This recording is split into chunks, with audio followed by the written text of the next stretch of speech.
భారతదేశం చేపట్టినటువంటి ఆపరేషన్ సింధూర్ ఈ రోజు కూడా కొనసాగుతుందనే చెప్పొచ్చు. ఏదైతే 6-7 తేదీ అర్ధరాత్రి ఆపరేషన్ సింధూర్ తర్వాత సరిహద్దుల్లో ఈ యొక్క పాకిస్తాన్ కాల్పులు తీవ్రతరం చేసింది. దీనికి బదులుగా పాకిస్తాన్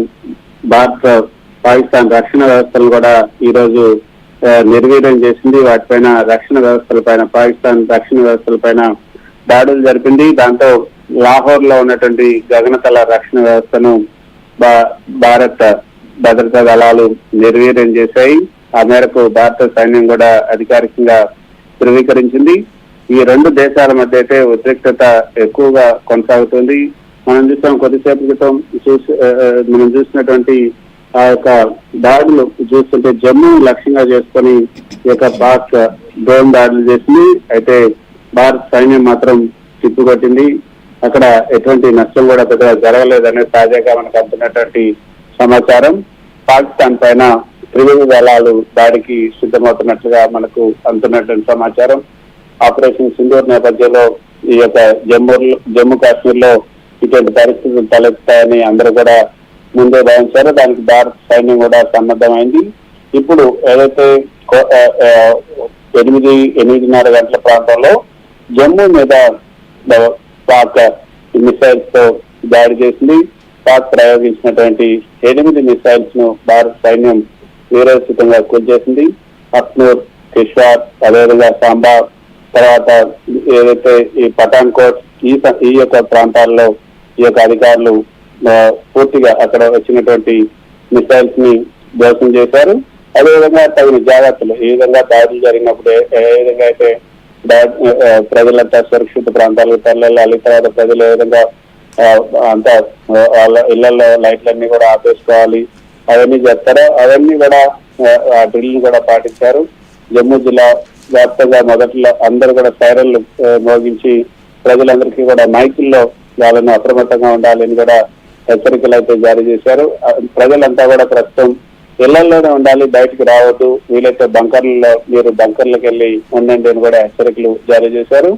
ఈ యొక్క సరిహద్దు రాష్ట్రాల్లో ఉన్నటువంటి అన్ని నగరాల్లో కూడా ప్రస్తుతానికి బ్లాక్అవుట్ చేశారని చెప్పొచ్చు.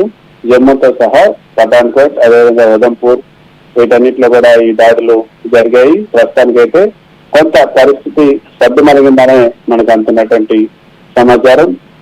సాంబా జిల్లాలో పాకిస్తాన్ రేంజర్లు ఈ కాల్పులకి తెగబడుతూ ఉన్నారు. పలు చోట్ల భారీగా శబ్దాలు కూడా వినిపిస్తున్నాయి. అఖ్నూర్ సెక్టార్ లో కూడా ఈ యొక్క పలు ప్రాంతాల్లో ఈ యొక్క సైరన్లు మోగుతున్నాయి. ప్రజలంతా కూడా ఇళ్లలోనే ఉండాలని సైన్యం హెచ్చరికలు జారీ చేస్తుంది. ఉద్రిక్త పరిస్థితుల నేపథ్యంలో ఈ జమ్మూ, కుప్వారా అదేవిధంగా అనేక చోట్ల కరెంటు కూడా నిలిపేశారు. పాక్ దాడుల్ని సైన్యం తిప్పికొట్టినట్లుగా కూడా కొద్దిసేపు క్రితం సైనిక శాఖ అధికారిగా భారత రక్షణ శాఖ జమ్మూలో ఎలాంటి నష్టం జరగలేదన్నది అధికారికంగా ఇప్పుడు ఒక ప్రకటన కూడా విడుదల చేశారు. పాకిస్తాన్ పై దాడికి సిద్ధమవుతున్నట్లు కూడా మనకు అందుతున్నట్టు సమాచారం.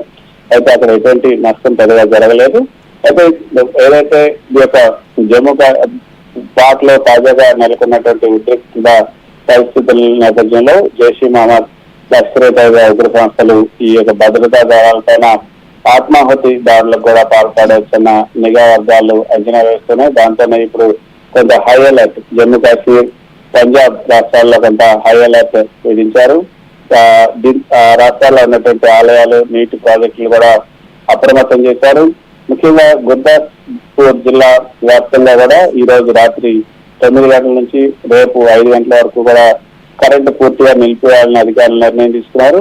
కాకపోతే కొన్ని ఎమర్జెన్సీ సర్వీసెస్ ఉంటాయో అవి మాత్రం కొంచెం షెడ్యూల్ టైంలో మాత్రమే ఈ పవర్ ని, తర్వాత వాటర్ ని ఉపయోగించుకోవచ్చు. ఆసుపత్రులు అంటే తర్వాత జైళ్లు, ఇతర ముఖ్యమైనటువంటి ఎస్టాబ్లిష్మెంట్స్ ఉంటాయో ల్యాబ్స్, వీటిల్లో మాత్రమే ఈ యొక్క పవర్ ని అప్పుడప్పుడు ఉపయోగించుకోవచ్చు అని మాత్రం చెప్పింది. సో ఈ యొక్క ఈ రోజు ఈ మొత్తంగా చూసుకుంటే ఈ రోజు ఈ దాడులు జరుగుతాయని కూడా ముందు అందరికీ కూడా భావించారు. దానికి సంసిద్ధంగానే భారత్ కూడా ఉంది. జమ్మూ లక్ష్యంగా ఈ యొక్క దాడుల్ని చేస్తూ ఉంది. సో పహల్గాం దాడులకు ప్రతీకారంగా ఈ యొక్క సింధు ఏదైతే మనం దాడులు ఆపరేషన్ సింధూర్ పేరుతో చేసినటువంటి దాడులకు ప్రతి